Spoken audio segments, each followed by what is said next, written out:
en la mecánica de fluidos, tenemos que esta rama se divide en dos, que es la hidroestática y la hidrodinámica.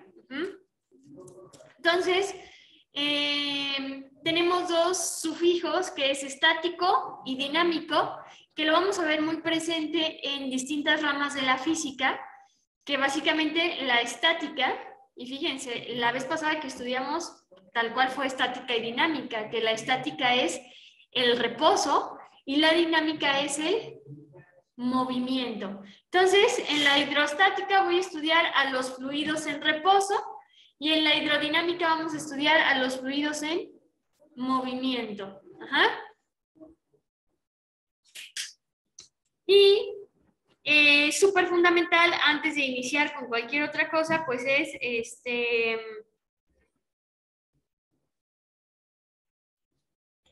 describir qué es un fluido, porque en la mecánica de fluidos nosotros vamos a estudiar a los fluidos. Entonces me dice que un fluido es aquella sustancia debido a su poca frecuencia molecular, carece de forma propia y adopta la forma del recipiente que lo contiene. Entonces, toda sustancia que carezca de forma propia y que adapte la forma del recipiente que lo contiene va a ser un fluido, que en resumidas cuentas, lo que nosotros vamos a tener es que los fluidos los podemos catalogar como los líquidos y los gases, que son esta materia que no tiene forma propia y que adopta la forma del recipiente que lo contiene.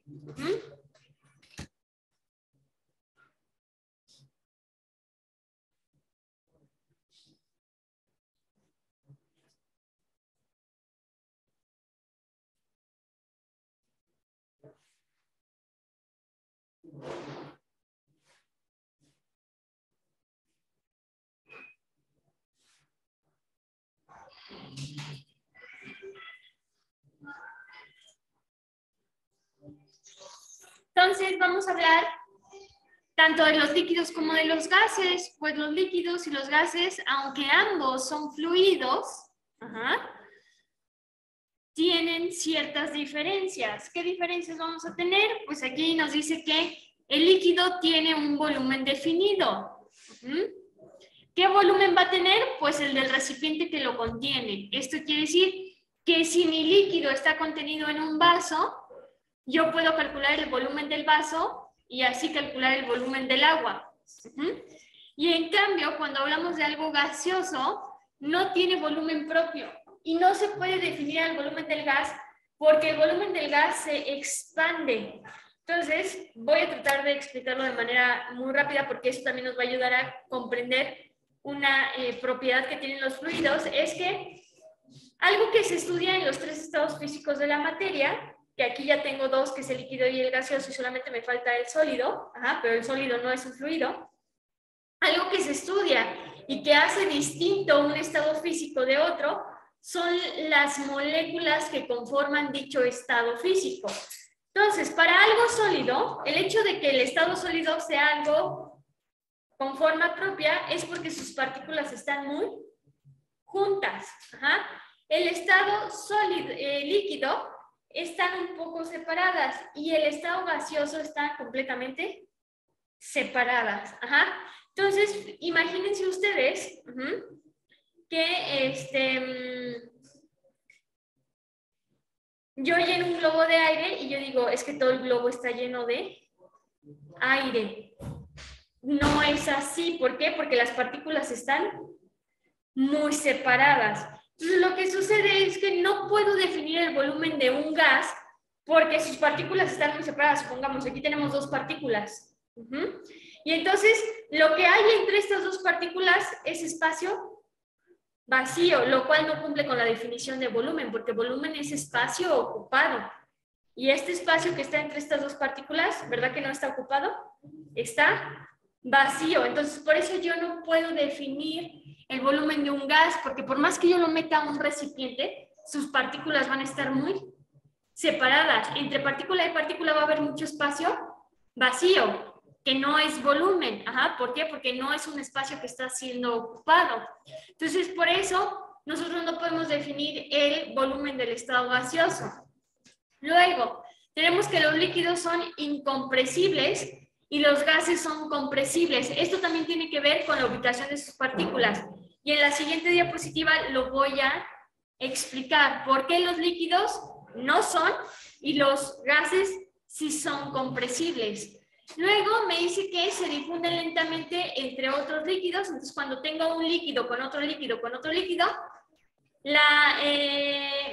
se van a difundir lentamente, mientras que si tengo un gas en otro gas y en otro gas, se difunden de manera rápida. Ajá.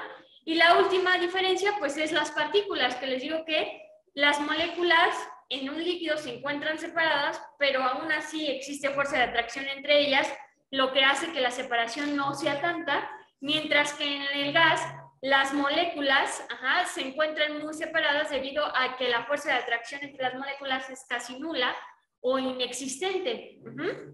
Entonces, las propiedades que van a tener nuestros fluidos son estas dos: compresibilidad y viscosidad. La viscosidad básicamente es la resistencia al movimiento. ¿Y dónde lo podemos ver? Si yo tengo agua y tengo miel, supongamos que tengo una alberca de agua y otra de miel, ¿dónde va a ser más fácil que yo me mueva? En la del agua. Entonces los fluidos tienen distinta viscosidad, van presentando distinta resistencia al fluido. ¿Quién va a ser más viscoso? La miel. ¿Por qué? Porque presenta mayor resistencia al fluido. Y la compresibilidad, ¿se acuerdan que en la diapositiva anterior mencioné que los líquidos no son compresibles, mientras que los gases sí son compresibles? Les vamos a explicarlo también con un pequeño experimento, que supongamos, imagínense ustedes, que tenemos una jeringa, y esa jeringa le quito la agujita, y me quedo con la otra parte de la jeringa. Voy a un vaso de agua y entonces jalo el émbolo. O sea, pongo mi jeringa y jalo el émbolo, ¿no? Entonces, tengo mi jeringa pues con agua, y me dice que la compresibilidad es el cambio relativo de volumen en un fluido cuando aplicamos presión, que la presión es ejercer una fuerza sobre un área. Entonces, cuando yo aplico presión en mi jeringa, en teoría, debería de ocurrir un cambio en el volumen para decir que es compresible. Entonces, yo tengo mi jeringa llena de agua, tapo el orificio y intento bajar el émbolo, la palanquita. Me voy a dar cuenta que no voy a poder. ¿Por qué? Porque por más presión que yo le aplique a un líquido, no voy a poder hacer que su volumen disminuya. ¿Por qué? Porque quedamos que sus partículas ya están juntas. No tanto como en el estado sólido, pero sí se encuentran juntas. Entonces, por más que yo las apachurre, no voy a lograr que se junten más. Por eso decimos que los líquidos no son compresibles. En cambio, el estado gaseoso, ¿qué pasa si ahora en lugar de llenar mi jeringa de agua, lo hago en el aire? Yo puedo decir, tengo mi jeringa llena de aire, pero cuando yo tape y aplique presión, el émbolo sí va a bajar, porque fíjense lo que va. Tenemos las partículas así, y cuando aplico la fuerza, las estoy comprimiendo, juntando. Y entonces, de tener todo esto, bajé a esto. Y entonces hay un cambio de volumen cuando yo aplico una presión. Entonces, por eso decimos que los líquidos no son compresibles, mientras que los gases sí son compresibles. ¿Hasta aquí vamos bien? Entonces, vamos a ver el peso específico. Entonces, para el peso específico, porque por aquí tenemos una de sus preguntas, ahorita que veamos en la parte de la guía, que yo creo que después de esta diapositiva nos vamos a pasar a la guía. Nos pregunta sobre el peso específico. Entonces, para el peso específico me dice que el peso específico de una sustancia o cuerpo como su peso por unidad de volumen. Esto quiere decir cuánto peso tengo dentro de cada unidad de volumen. Es decir, supongamos que yo tengo 10 metros cúbicos de volumen. Ajá. Es en cada metro cúbico cuánto peso hay almacenado.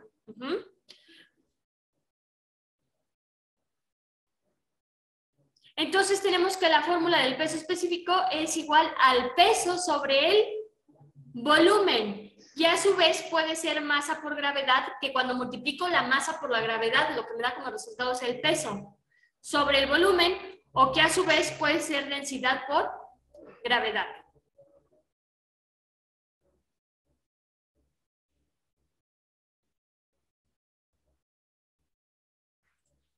Y dejen, voy abriendo la guía.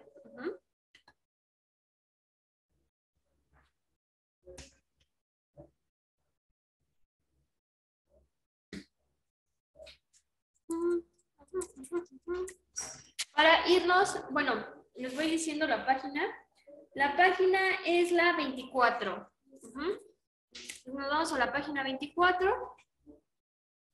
Para los que la tienen impresa o por ahí en su casa la tienen a la mano, ya descargan en su teléfono o algo así.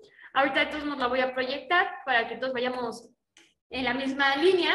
Entonces, primero viene una parte de teoría, que es la que vamos a contestar. Y ahorita nos vamos a pasar a ver la segunda parte de teoría.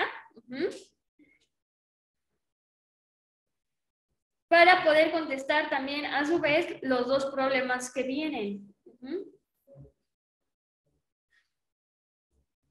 Entonces,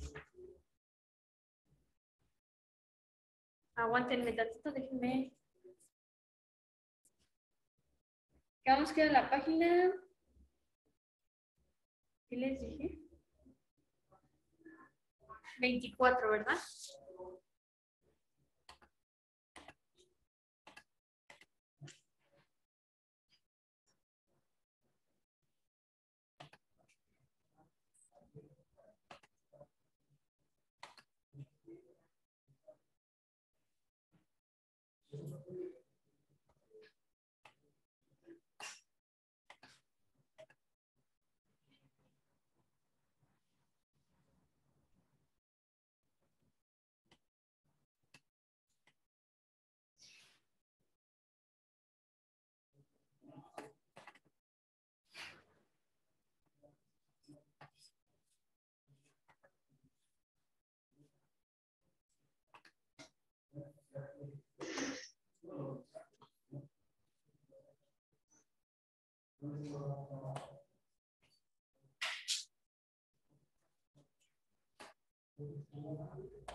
Entonces, tenemos una cajita con palabras y hay que colocarlas en su respectiva definición. Entonces, es la página 24. Aquí está, página 24. Entonces, vamos viendo. Algunos conceptos los vimos, otros aquí pues los vamos a aprender. Nada más que ustedes no lo están viendo, ¿verdad? Déjenme.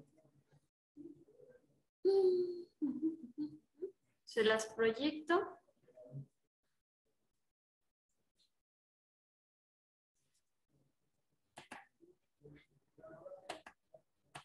Entonces aquí está.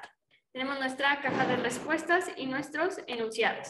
Dice, la es el estudio del comportamiento del agua y de otros líquidos, ya sea en reposo o en movimiento. Es la hidráulica.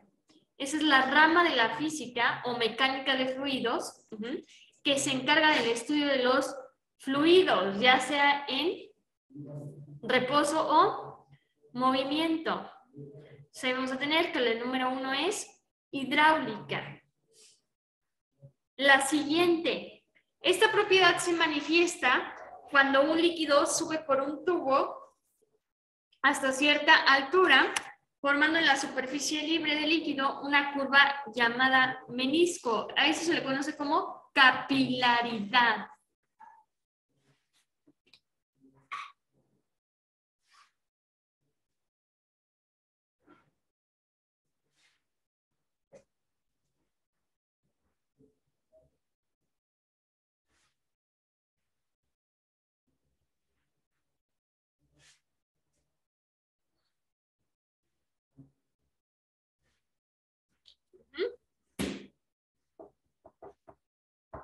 La siguiente que tenemos nos dice aquí que tal es la razón del peso y del volumen de una sustancia y su fórmula es PE es igual a W sobre V. Eso lo vimos como peso específico, ¿cierto? Que fue la última diapositiva, donde teníamos que peso específico es igual al peso sobre el volumen.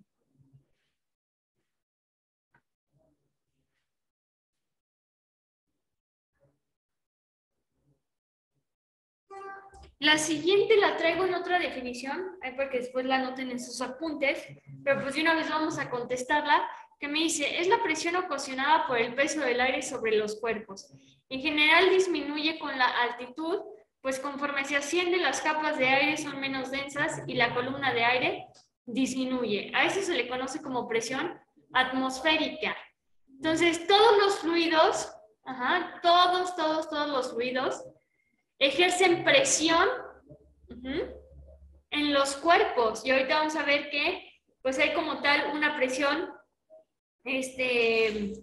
hidrostática, que son los líquidos las que lo generan, y luego tenemos la presión atmosférica, que a final de cuentas esto que hay aquí, que nosotros pues no vemos, es un gas, ¿no? Nuestra atmósfera es un gas. Entonces, al ser un gas, genera una presión. Entonces, nosotros al estar en contacto con la atmósfera, esa atmósfera genera o ejerce una presión sobre nosotros, a la cual se le conoce como presión atmosférica.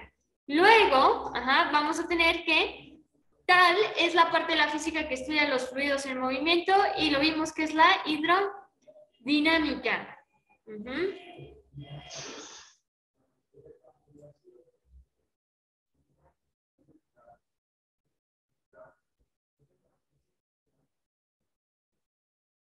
Entonces, ya terminamos esta parte. Nos quedó la primera, hidráulica, la segunda, capilaridad, la tercera, peso específico, la cuarta, presión atmosférica y la quinta y última nos quedó como hidrodinámica. Entonces, le vamos a dejar hasta aquí ahorita con la guía. Vamos a seguir avanzando con la teoría y ahorita nos regresamos a la guía. Entonces, vamos a ver. Aquí necesito.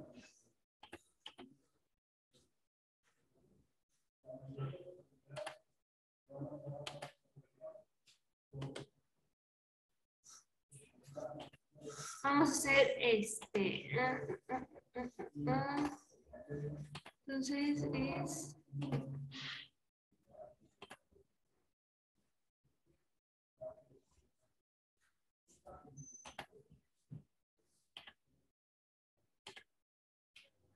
Lo que nosotros podemos estudiar de un fluido, pues son muchas cosas.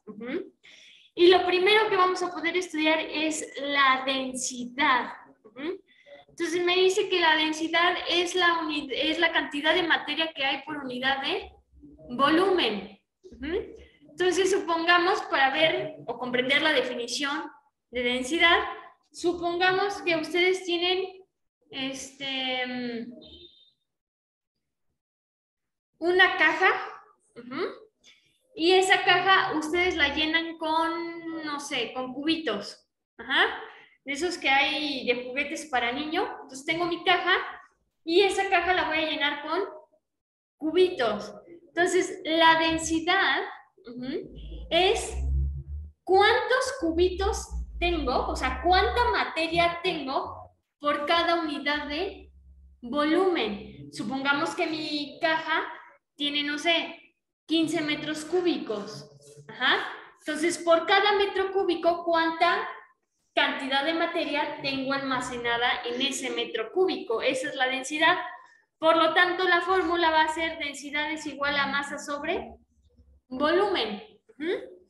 Y bien importante, para la densidad, hay muchos fluidos de los cuales ya se conoce el valor numérico de la densidad y este valor numérico es constante, fijo, no cambia. O sea, se mantiene. Los tres fluidos más comunes es el aire, el agua y el agua de mar. Y aquí en una tablita yo ya les puse sus valores de densidad. Esto quiere decir que si ustedes están trabajando con agua, agua común y corriente, su densidad siempre va a valer 1000 kilogramos sobre metro cúbico. Que si ustedes trabajan con aire, su densidad siempre va a ser de 1.29 kilogramos sobre metro cúbico. Y que si trabajan con agua de mar, su densidad siempre va a ser 1030 kilogramos sobre metro cúbico. Esos valores son los constantes, no van a cambiar.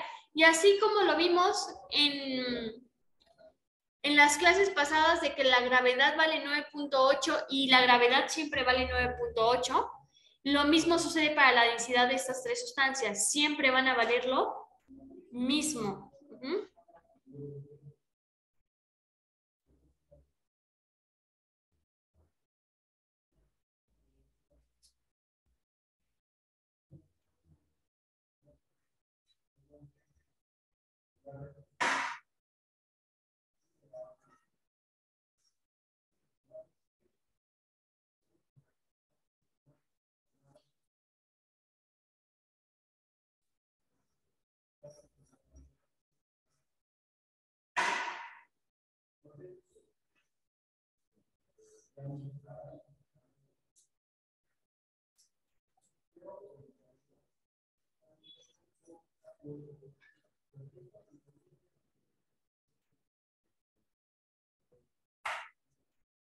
Y pues vamos a hacer un pequeño problema para irnos familiarizándonos con la fórmula. Entonces, aquí tenemos que un cubo de madera hecho de roble tiene 10 centímetros de lado y una masa de 717 gramos. ¿Cuál es la densidad absoluta del roble? Entonces vamos a calcular la densidad.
Entonces lo copio y lo pego en el pizarrón para hacer el análisis y llegar a la solución y ver cómo es que...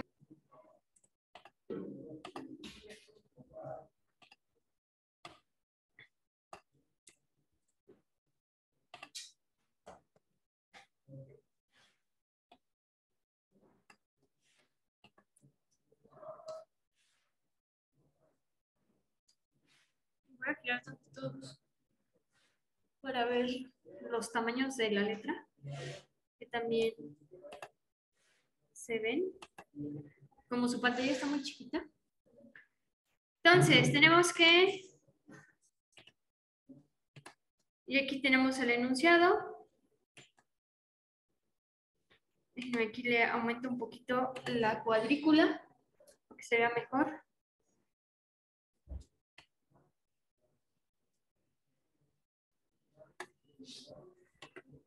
Entonces, ahora sí vamos a hacer el análisis. Como lo hemos estado haciendo todas las clases, si no importa que hayamos estado viendo estática dinámica y ahora estemos viendo fluidos, sí o sí tenemos un problema, entonces lo que tenemos que hacer es irnos siempre por los datos primero, como lo hemos estado haciendo anteriormente. Entonces hacemos nuestra columna de datos y tengo que analizar qué datos me da el problema. Entonces, puedo yo observar que el problema primero me da que lo que tengo de figura geométrica es un cubo, ¿cierto? Y que el cubo por lado, ¿cuánto tiene de distancia? 10 centímetros, ¿cierto? Entonces lo voy a representar con la L de lado, que son 10 centímetros. Y luego me dice que la masa de ¿cuánto es? De 717 gramos. Entonces vamos a poner aquí que la masa es de 717 gramos. ¿Y qué me pide que calcule?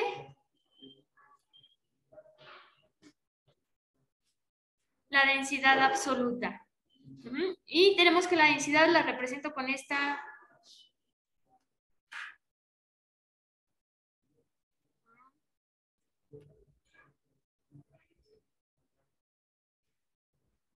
Con esta variable que es una letra griega, que es rho, que simula una P minúscula, pero es rho, una. Y pues tenemos nuestras medidas en gramo sobre centímetro cúbico. ¿Por qué? Porque la fórmula es la siguiente. Lo siguiente, acuérdense que es colocar la fórmula que a mí me sirve. Y la única fórmula que hemos visto a la masa sobre el volumen. Ajá. Y fíjense cómo el problema ya me da la masa, pero no me da el volumen, ¿cierto? O sea, solo me está dando cuánto mide un lado de mi cubo, pero no me da el volumen, ¿sí o no? Entonces tenemos nuestro cubito y solo me está diciendo cuánto vale un lado de mi cubo. Me está diciendo que cada lado de mi cubo, ¿cuánto mide? 10 centímetros. Entonces, no sé si por ahí ustedes recuerden de sus clases de anteriores, no de esta materia, sino de por ahí de la secundaria primaria, que existen fórmulas para calcular el volumen de distintos cuerpos geométricos. Entonces, para calcular el volumen de un cubo, porque me está diciendo que tengo un cubo, es lado por lado por lado. ¿Y verdad que tengo cuánto vale L? Entonces, puedo calcular el volumen. Entonces, vámonos con la primera sustitución, que va a ser para calcular el volumen.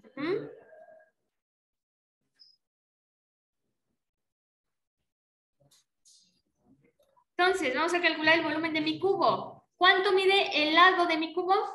10 centímetros, ¿cierto? Por el lado que mide 10 centímetros por el lado que mide 10. Aquí ya no me cupo. Aguántenme tantito. Me quedó todo amontonado, ahorita lo corrijo.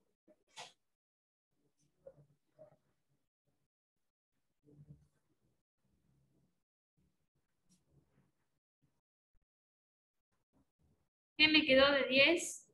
Ay, Dios. Centímetros. Lo metemos a la calculadora. 10 por 10 por 10 me dan 1000. Entonces tengo que el volumen de mi cubo son, de nada, 1000 y centímetro por centímetro por centímetro, centímetro cúbico. Ahora sí ya tengo el volumen, ¿cierto? Ahora sí tengo que el volumen es de 1000 centímetros cúbicos. Entonces ya tengo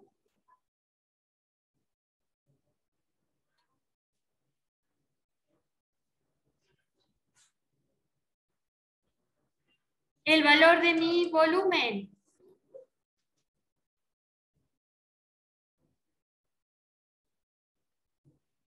Y fíjense cómo ahora sí nosotros tenemos todos los datos para calcular a la densidad. Mi segunda sustitución es que la densidad es igual a la masa. ¿Que cuánto vale la masa? 717 gramos sobre mi volumen que me quedó de 1000 centímetros cúbicos, ¿cierto? Y entonces ya nada más dividimos 717 entre 1000 y me da como resultado, ahora sí, resultado final de este problema, que la densidad es igual a 0. Aquí es 717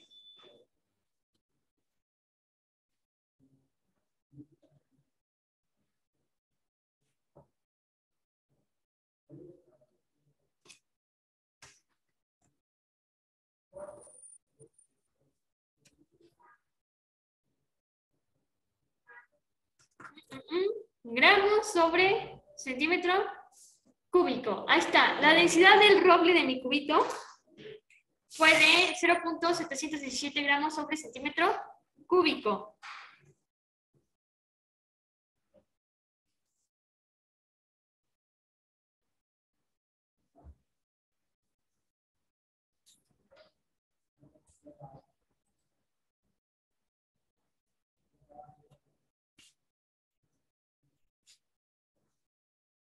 Y vamos a contestar, vamos aprovechando que acabamos de ver este concepto de aplicar la fórmula, para contestar el siguiente problema de su guía. Nos vamos a saltar unas cosas, pero entonces ahorita las vamos a contestar, no se preocupen. Aquí está, tenemos este problema, que dice, calcula la masa de 1000 litros de agua contenidos en un tinaco de la azotea de una casa. Entonces,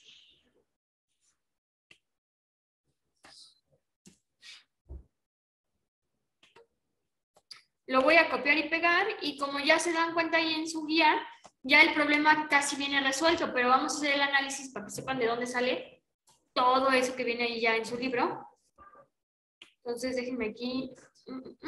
No. Le aumento el tamaño de la letra para ir haciéndolo. Entonces, primero, sí o sí, mis litros, bueno, o sea, mi volumen tiene que estar en metros cúbicos. Y ahí lo tengo en litros. Acuérdense que el litro es una unidad de volumen. Entonces, sí o sí, esos litros los tengo que pasar a metro cúbico, que ahorita vamos a hacerlo, pero espérenme, no sé por qué mi computadora aquí no... Ya. ¿Quedó de buen tamaño? Sí, ¿verdad? ¿Sí se alcanza a leer? Perfecto.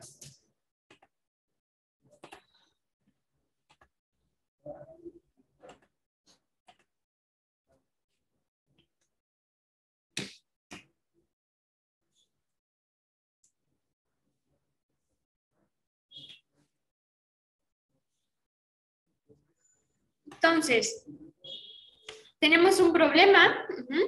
Como siempre nos vamos con los datos. Voy a iniciar primero con los datos. Datos. Puedo observar que lo primero que me da es un volumen y que me lo está dando en litros. Estos litros yo ya les dije que los tengo que pasar a metros cúbicos, entonces ahorita vamos a hacer la conversión de unidades. Y me pide, ¿qué tengo que calcular yo? La masa, ¿cierto? Aquí me dice, ¿cuál es la masa? Entonces, masa es igual a signos de interrogación. No sé cuánto vale la masa. Hasta el momento son los datos que tengo, pero voy a anotar la fórmula para deducir otro dato, que ahí ya lo tienen ustedes en su guía, que tengo que la densidad es igual a la masa sobre el volumen. Fíjense cómo el volumen sí lo tengo. Lo tengo que convertir, pero sí me está dando el volumen, ¿no? El problema sí me está dando el volumen. No me lo está dando en la unidad que yo quiero, pero para eso existe la conversión de unidades y puedo convertirlo. Pero el volumen sí lo tengo. Luego, me pregunta por el valor de la masa, que es este que tengo aquí. ¿Qué otro dato necesito yo conocer para poder calcular la masa? Pues necesito conocer la densidad. Yo les pregunto, ¿con qué fluido estamos trabajando? ¿Qué fluido? Estamos trabajando con miel, con vino, con aire. ¿Qué es lo que tenemos en nuestro tinaco? Agua. Entonces, ¿verdad que ustedes, bueno, yo en una diapositiva les di diferentes densidades y les di la densidad del agua? ¿Cuánto vale la densidad del agua? Quedamos que vale 1000 kilogramos, exactamente, sobre metro cúbico. Entonces, este dato no me lo da el problema, pero al yo deducir que estoy trabajando con agua, ustedes ya tienen el valor de la densidad del agua. Entonces ya también tengo este valor, ¿cierto? Antes de pasar al siguiente paso que tengo que hacer con la fórmula, vamos a hacer la conversión de unidades. O sea, esos litros los vamos a pasar a metros cúbicos. Entonces, vamos a tener que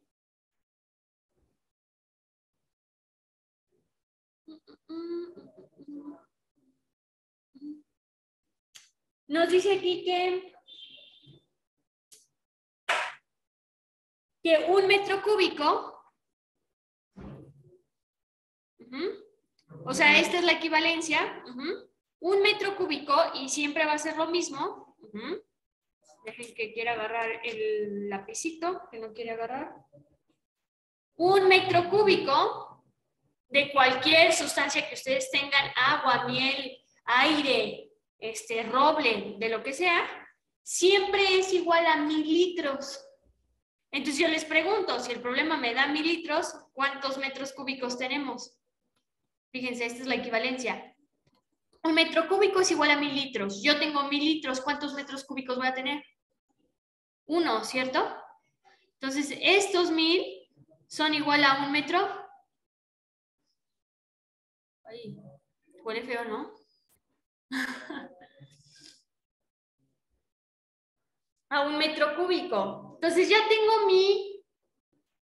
No, esto no es. ¿Por qué me dejaron hacer esto? No es aquí, es arriba en este, ¿no? Acá. Ahí voy. Es acá. Estos 1000 litros son igual a mi metro cúbico. Ahora sí ya tengo todas mis variables en las unidades correctas. Ahora sí. ¿Qué es lo que me falta hacerle a la fórmula? Acuérdense, la variable que a mí me interesa, que en este caso, ¿qué variable me interesa conocer? ¿Por qué me están preguntando? Por la masa, ¿cierto? Tiene que estar solita. ¿Y verdad que no está solita? ¿Qué le está estorbando? El volumen. Entonces, ese volumen, ¿qué está haciendo? Está sumando, restando, ¿qué está haciendo? Dividiendo. Lo voy a pasar para el otro lado de la ecuación, multiplicando. Entonces me va a quedar que la densidad por el volumen es igual a la masa. Y nosotros ya conocemos la densidad de nuestro fluido, que es agua, y ya conocemos el volumen. Entonces vamos a hacer ya ahora sí la sustitución. Donde tengo que la masa es igual a la densidad, que ¿cuánto vale? 1000 kilogramos sobre metro cúbico, por el volumen, que el volumen nos quedó de 1 metro cúbico. ¿Y cuánto es 1000 por 1? 1000, ¿cierto? Entonces, el resultado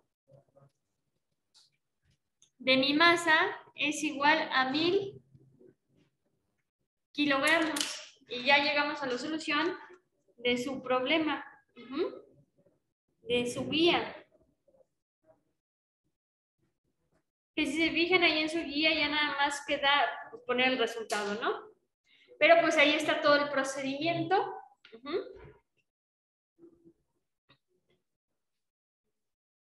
Entonces, ¿vamos bien? Ok, vámonos con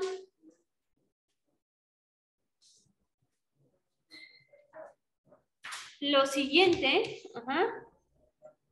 que vamos a ver, que va a ser los principios que tenemos por ahí.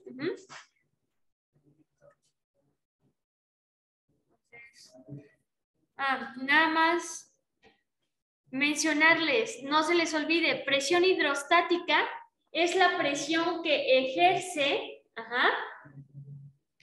un líquido sobre cualquier objeto. Esa es la presión hidrostática. Y la presión atmosférica es la presión que el aire ejerce sobre cualquier cuerpo que esté en contacto.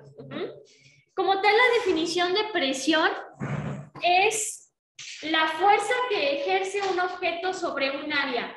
Entonces, analizando esta definición de presión, lo que nosotros tenemos es que ustedes, bueno, los que están aquí en clase presencial, están generando una presión sobre la silla en la que están sentadas. ¿Por qué? Porque ustedes tienen una fuerza y la silla tiene un área, ¿cierto? Entonces, ustedes están aplicando una fuerza sobre un área y esa es la definición de presión. Ajá. Entonces, en el principio de Pascal, que es uno de los principales principios que describen el comportamiento de los fluidos, nos explica que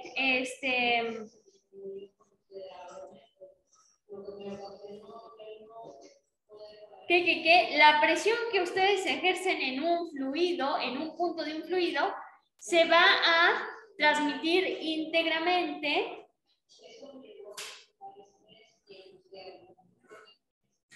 a todos los puntos de dicho fluido. Entonces, analizando este enunciado que me describe el principio de Pascal, lo que nosotros vamos a tener es que cuando yo ejerzo presión en un fluido, o sea, tengo mi tina de agua, y entonces yo con mi dedito voy a ejercer una presión, o sea, una fuerza sobre un área en el agua. Lo que me indica el principio de Pascal es que aunque yo lo esté haciendo en un solo punto de todo mi fluido, esa presión se va a sentir de forma igual por todo el fluido, o sea, por toda el agua que hay en mi cubeta. No únicamente donde yo estoy ejerciendo la presión, sino que se va a sentir en todo el líquido que tengo en esa cubeta. Y este principio de Pascal es muy funcional porque tenemos algunos dispositivos que funcionan o su principio de funcionamiento deriva del principio de Pascal. ¿Cuál puede ser esto? La prensa hidráulica. Y tenemos, supongamos, el elevador de carros de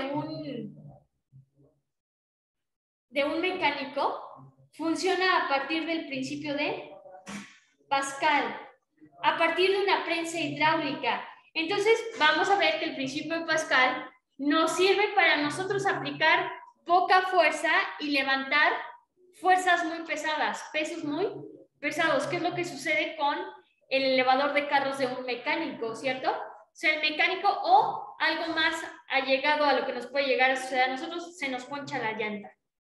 Y entonces sacamos el gato. Y el gato funciona a partir del principio de Pascal, donde yo aplico muy poquita fuerza y levanta un peso muy pesado que es el del carro. Entonces, eso me describe el principio de Pascal, que gracias a que yo aplico una presión, se va a sentir de igual forma por todos lados. Y entonces voy a estar trabajando con dos fuerzas y con dos áreas. Entonces, la prensa hidráulica más básica y que en el principio de Pascal siempre se utiliza para resolver problemas, es como el dibujo que traigo aquí en la diapositiva, donde tengo dos lados, tengo mi fluido, y pues trabajo con dos émbolos o pistones, también se le conoce como pistones o émbolos, que básicamente es donde se va a estar ejerciendo la presión que me menciona el principio de Pascal. Entonces, yo creo que para explicar bien qué sucede con el principio de Pascal, me voy a pasar al pizarrón para que lo entendamos mejor. Entonces, en el pizarrón voy a dibujar mi prensa hidráulica para explicar bien qué sucede y la fórmula que nos dio como resultado, que anotaron ahí en sus apuntes. Entonces, a grandes rasgos, la prensa hidráulica más básica, visualmente se ve de esta forma, que es la imagen que tenemos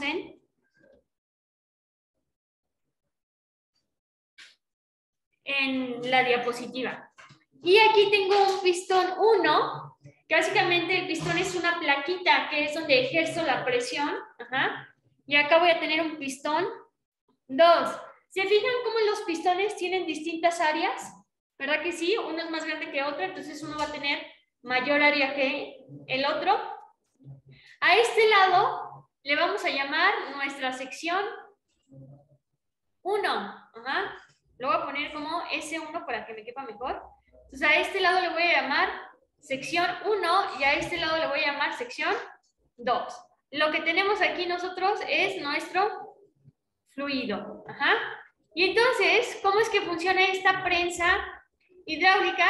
Pues lo que tiene que hacer, o lo que yo tengo que hacer para que funcione, es ejercer una fuerza en mi émbolo pequeño sobre un área. ¿Verdad que mi émbolo tiene un área? Sobre un área 1.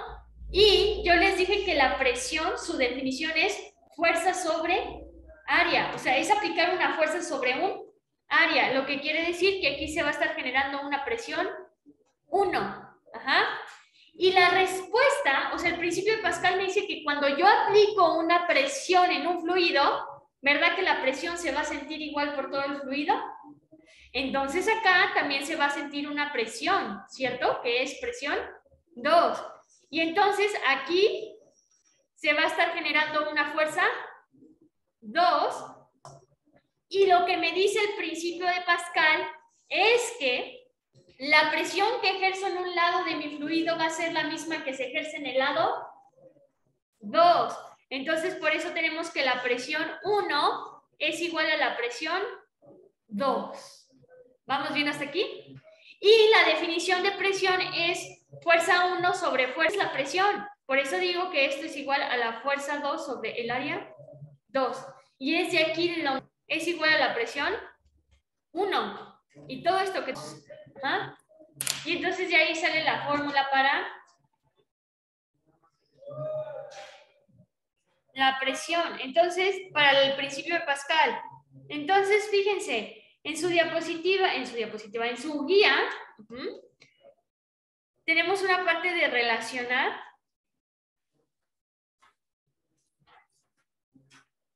Y entonces dice, la presión aplicada a un fluido encerrado se transmite con la misma intensidad a cada punto de de las paredes del recipiente que lo contiene. Ese es el principio de Pascal. Entonces ahí de una vez relaciónenle. El primerito es nuestro principio de Pascal.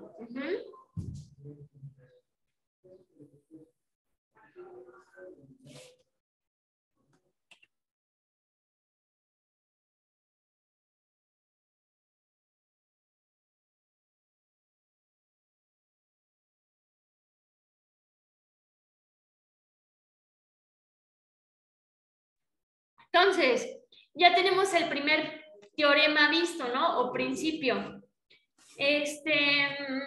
Por cuestiones de tiempo, ahorita vemos si nos alcanza a hacer un problema de Pascal, porque no viene en su guía. Si nos alcanza, lo hacemos. Si no, pues ahí quedará pendiente. Pero vámonos al principio de Arquímedes. Ajá. Que para su principio de Arquímedes, por acá sí viene un problema, según yo, que es el segundo que tenemos aquí.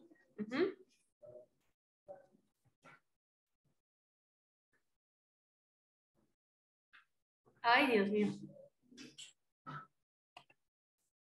Entonces, vámonos acá a la diapositiva.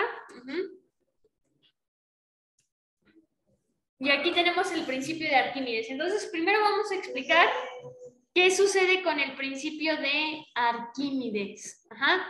Entonces, el principio de Arquímedes es el principio que nos explica por qué cuando sumergimos distintos cuerpos en agua o en distintos fluidos, no necesariamente en agua, puede ser en vino, puede ser en refresco, puede ser en miel, ¿por qué algunos objetos, cuando los sumergimos en un fluido, se hunden? O otros flotan, u otros quedan sumergidos en el medio de mi fluido. Entonces, Arquímedes nos explica por qué unos flotan, otros no flotan, otros se quedan inmersos en el fluido. Y pues básicamente lo que descubre Arquímedes es que cuando nosotros sumergimos un objeto en un fluido,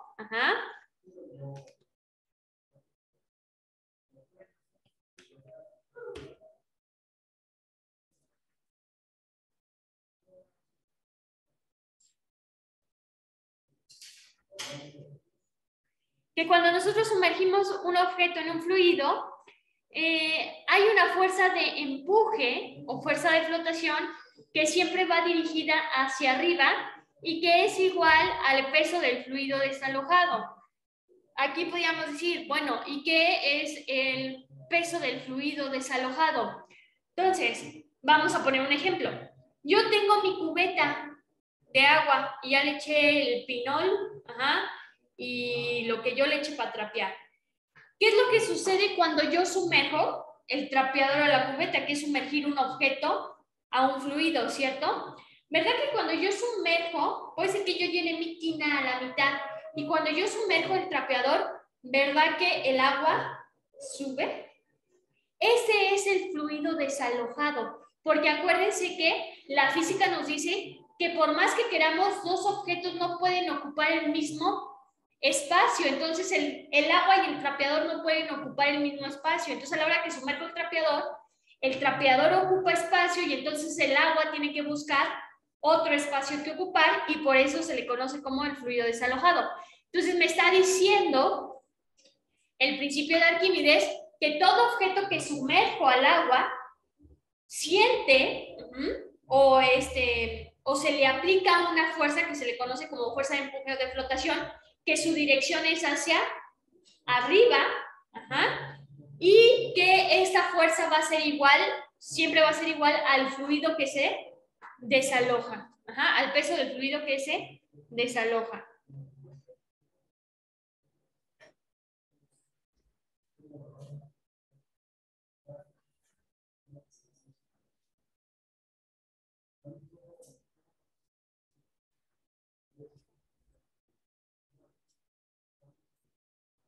Y entonces tenemos tres casos que también me voy a pasar el pizarrón para explicarlos. ¿Qué tendría que suceder para que mi objeto se hunda?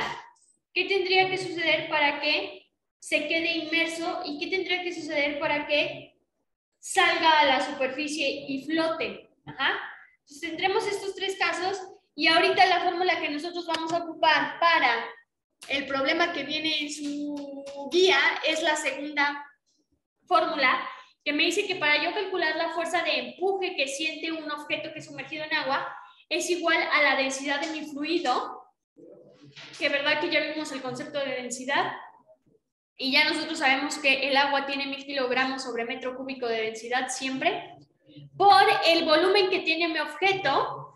Entonces, si me dice, meto una esfera de tanto volumen, entonces es el volumen de ese objeto, por la gravedad, que desde las clases pasadas ustedes saben que la gravedad, ¿cuánto vale? 9.8 metros sobre segundo al cuadrado. ¿Sale, vale? Entonces es así como calculamos el empuje, pero vamos a hacer el análisis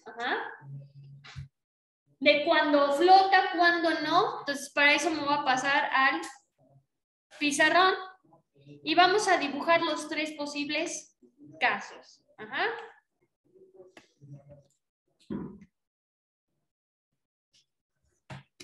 Y entonces voy a dibujar mi primer caso, que en mi primer caso lo que voy a dibujar o simular, y a partir de esta simulación voy a explicar, es cuando mi objeto se hunde. Entonces tengo aquí mi recipiente, y este recipiente va a contener un fluido, y a este fluido le voy a aventar un cubito, y en el primer caso lo que va a suceder es que mi cubito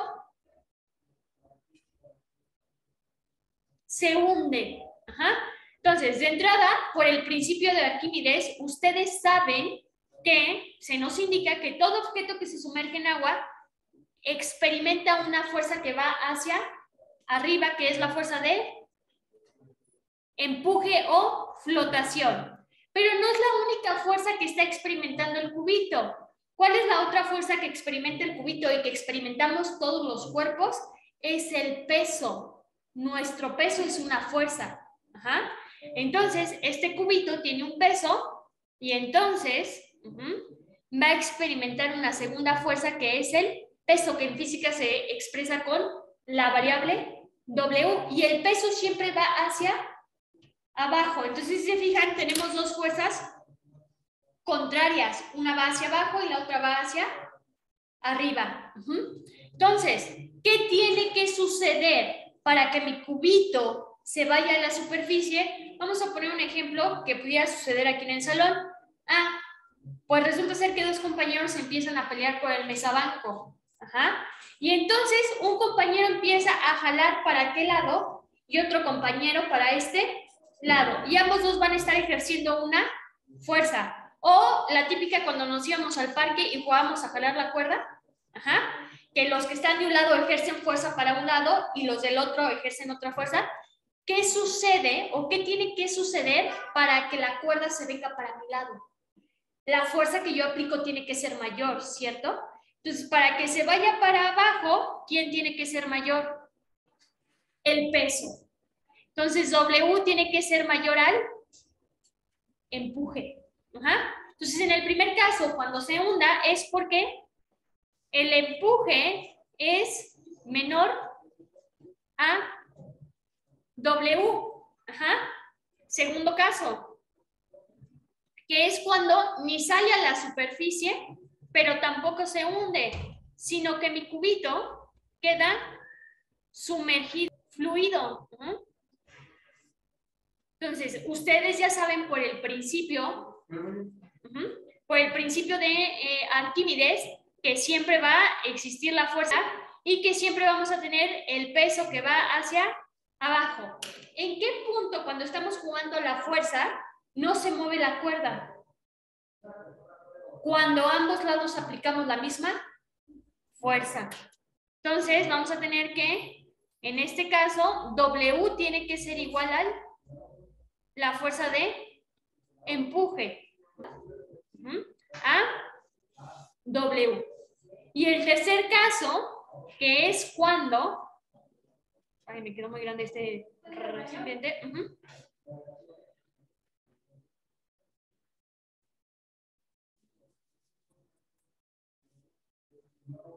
El tercer caso, pues es cuando mi cubito sí sale a la superficie, sí logra flotar, experimenta la fuerza del peso y también experimenta el empuje.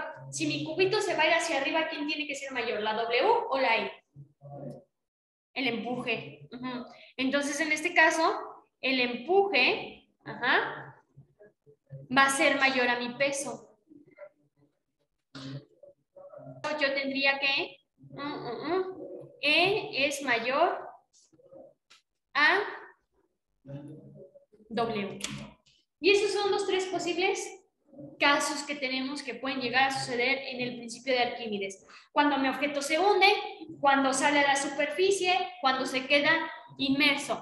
Y la fórmula que vamos a ocupar y que me describe el principio de Arquímedes para el problema que viene en su guía es que el empuje o fuerza de flotación, que la variable con la que se mide son newtons, porque es fuerza del fluido por el volumen del objeto por la gravedad, que esa ya la notaron, ¿cierto? Entonces, antes de pasarnos al problema de su guía, vamos a la parte donde tenemos los principios, donde hay que relacionar. Y el último me dice, todo cuerpo sumergido en un fluido es empujado hacia arriba por una fuerza igual al peso del fluido desalojado. Tenemos que ese es el principio que acabamos de ver, ¿cierto? Que es el principio de Arquímedes. Entonces el tercero me queda relacionado con el primero me queda relacionado con el tercero. Y entonces nos quedaría pues ya nada más el segundo, que dice la velocidad que quiere un fluido contenido en un depósito al salir por una perforación es igual a la velocidad que adquiere un cuerpo en caída libre soltado desde la superficie libre del fluido. Es el teorema de Torricelli. Entonces, el primer diagrama donde tenemos la imagen, bueno, la primera definición con la imagen nos quedó teorema de Pascal. La segunda definición me quedó con el teorema de Torricelli y la tercera definición con el principio de Arquímedes.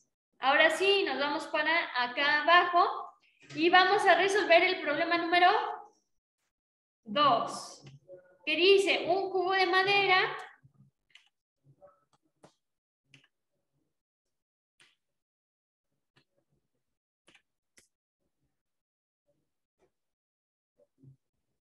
de 7 centímetros de lado, flota en el agua con 60% de su volumen sumergido.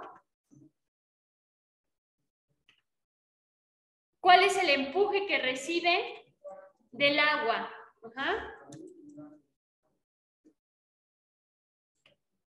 Entonces, vamos a analizar, como siempre, el problema.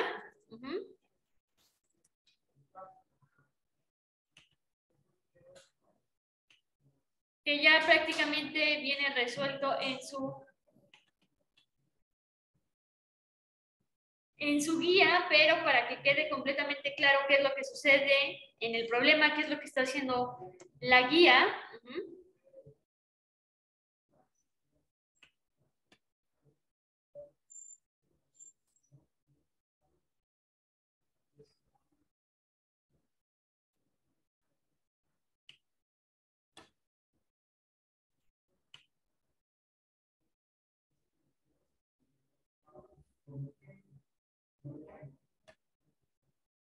Vayamos aquí.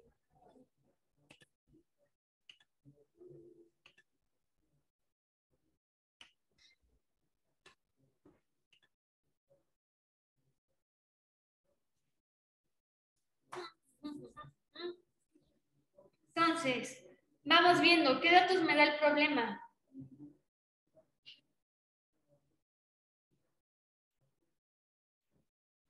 Aquí es importante considerar que tenemos que hacer un análisis profundo porque no me da muchos datos y yo los tengo que deducir. Entonces, primero, me está dando el lado del cubo de madera que voy a sumergir en el agua, ¿cierto? ¿Cuánto mide el lado de ese cubo? 7 centímetros. Entonces, vamos a poner aquí en los datos, pues que se me está dando el lado de un cubo. Entonces, el lado de mi cubo es de 7. Ajá. Y luego me está diciendo que solamente el 60% de su volumen está sumergido, ¿cierto? Y el otro 40% no va a estar sumergido. Esto quiere decir que, haciendo el análisis, el 40% de mi cubo queda fuera del agua y el 60% de mi cubo queda dentro del agua. Ajá. Entonces, vamos viendo. Me pregunta por el empuje, ¿sí o no? Entonces, el empuje se expresa en newtons y el empuje es igual a la densidad de mi fluido por el volumen de mi objeto por la gravedad. Les pregunto, ¿en qué tiene sumergido al cubo? ¿En qué fluido? En agua. ¿Cuánto vale la densidad del agua? 1000 kilogramos, entonces que la densidad vale 1000 kilogramos sobre metro cúbico. Ajá. La gravedad, tampoco se me da el valor de la gravedad, pero ustedes ya saben cuánto vale la gravedad. ¿Cuánto vale? 9.8. Entonces ya tengo este valor y ya tengo este valor. Únicamente me falta el volumen. ¿Cómo calculamos el volumen? Para esto, los centímetros los tengo que pasar a metros.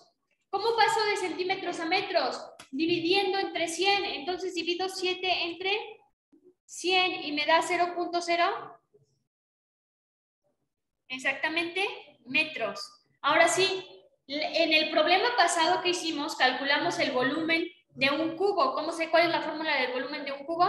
Lado, primero el volumen. Volumen es igual a metros por 0.0707 metros. Multiplico esto, y me va a dar, ¿cuánto les da ahí? Es que aquí se los da sin notación científica, entonces nos da el volumen de 0.0047 metros cúbicos. ¿De dónde salió ese volumen? Salió de multiplicar estos tres, que es la fórmula del volumen para un cubo. ¿Vamos bien?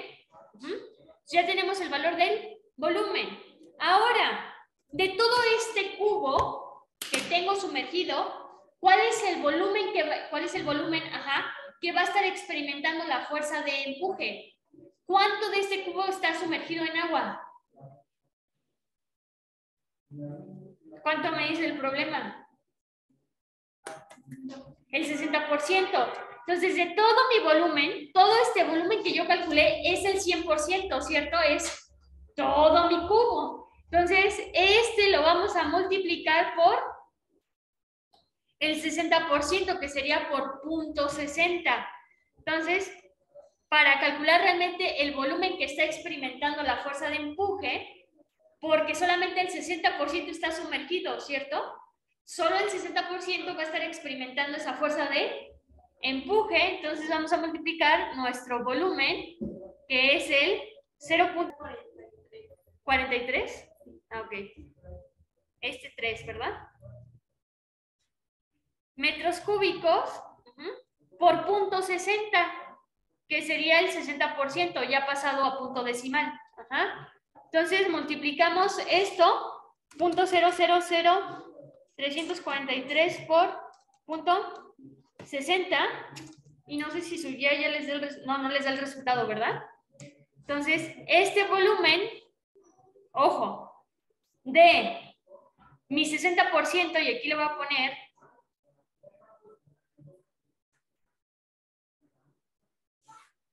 el volumen al a 2.058 por 10 a la menos 4 metros cúbicos. Ahora sí ya tengo este volumen y ahora sí puedo hacer la sustitución.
Entonces,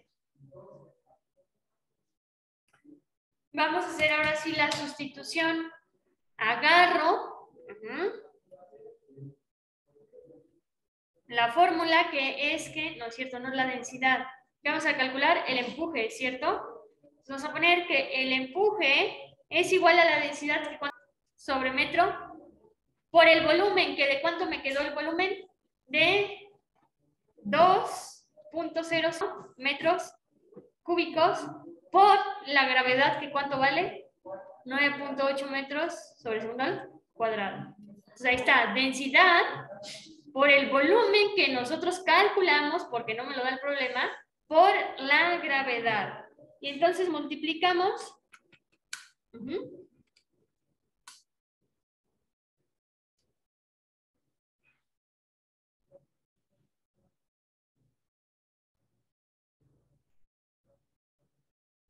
Y al ser una fuerza se mide en newtons. ¿De dónde salió este resultado? De hacer las operaciones que me indica la fórmula, o sea, multiplicaciones. 1000 por 2.058 por 10 a la menos 4 metros cúbicos por 9.8.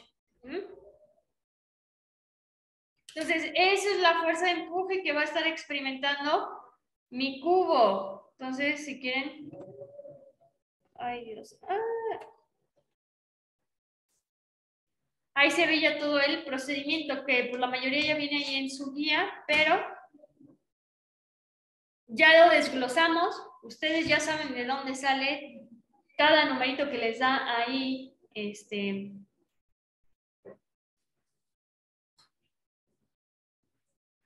su guía. Y entonces, quedó contestada la página 24, ¿cierto? Y 25. Y creo por acá.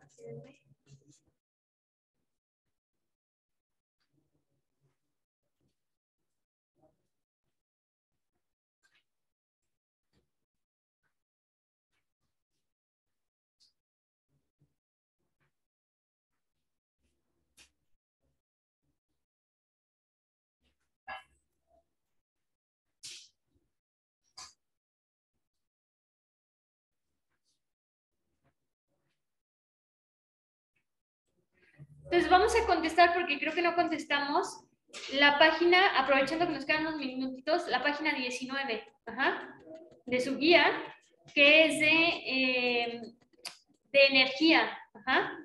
Entonces, tenemos por aquí primero nuestra cajita de respuestas y nuestros enunciados. Entonces, vamos con la primera. Dice, se realiza cuando se mueve un cuerpo por la acción de una fuerza y se obtiene como W es igual a fuerza por desplazamiento, donde F es la fuerza ejercida en el mismo sentido del desplazamiento D. Ahí nos quedaría que es el trabajo.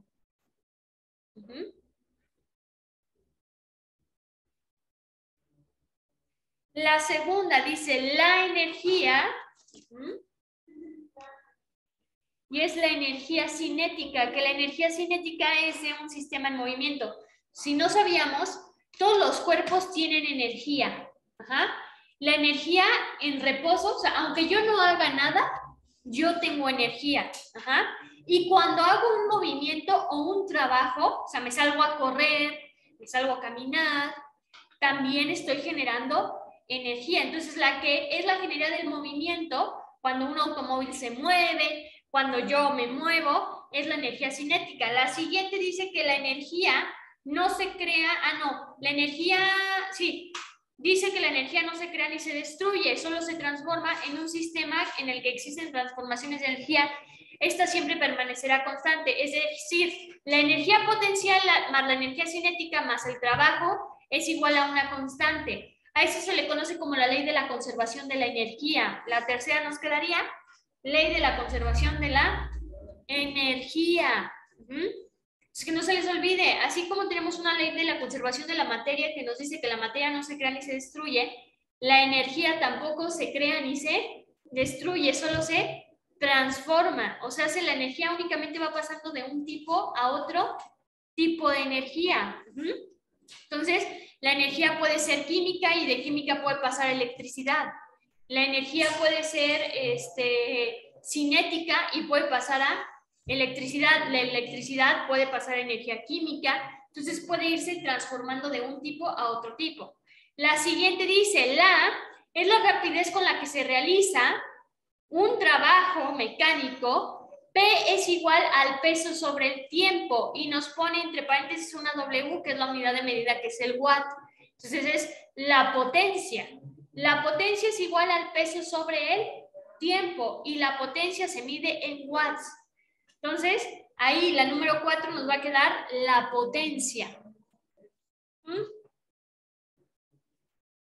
Y la última, que dice es la energía que posee un cuerpo de acuerdo con su posición, generalmente se encuentra almacenada, es la energía potencial. O sea, acuérdense, tenemos dos tipos de energía. Energía cinética, la energía del movimiento.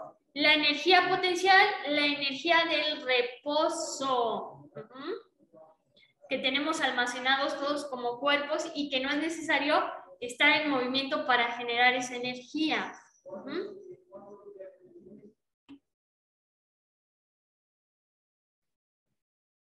Fíjense, en el problema que tienen aquí, ¿qué nos pide que calculemos primero? Nos pide que calculemos el trabajo, ¿cierto? En este problema, porque está súper rápido, ya para que también quede contestado esto. Y el problema me dice que tengo una carga de 30 kilogramos que se desplaza 5 metros por una superficie horizontal sin rozamiento al aplicarse una fuerza horizontal de ¿cuánto? De 35 newtons. ¿Cómo se calcula el trabajo? Fuerza por desplazamiento. ¿Cuánta fuerza se le está aplicando a la caja? 35 newtons, ¿cierto? Por el desplazamiento, ¿cuánto se está desplazando la caja? 5 metros. Multiplicamos 35 por 5 y nos da 175. Ahí póngale, 175. ¿De dónde salió?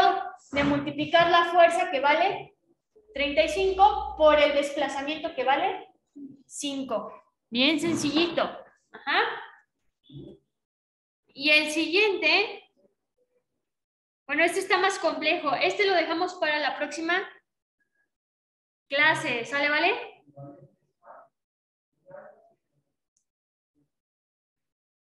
Porque este sí ya no está tan directo. Entonces, en 3 minutos no alcanzo a terminarlo. Pero pues ya también quedó la página 19 completa, ¿cierto? Entonces, la próxima clase contestamos este y nos pasamos a temperatura, que sería la siguiente unidad. Y creo que nos faltaría todavía otra unidad, esperando poder completar la de temperatura. Y mínimo la siguiente, que sería las leyes de la electricidad. Ajá.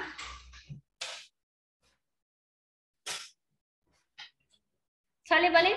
Entonces, nos vemos la próxima semana para ver si alcanzamos a terminar esta electricidad y solamente va a quedar una unidad pendiente, que son, ahí les va, ahorita les digo, ahí para que ustedes lo estudien, intenten contestarlo, que sería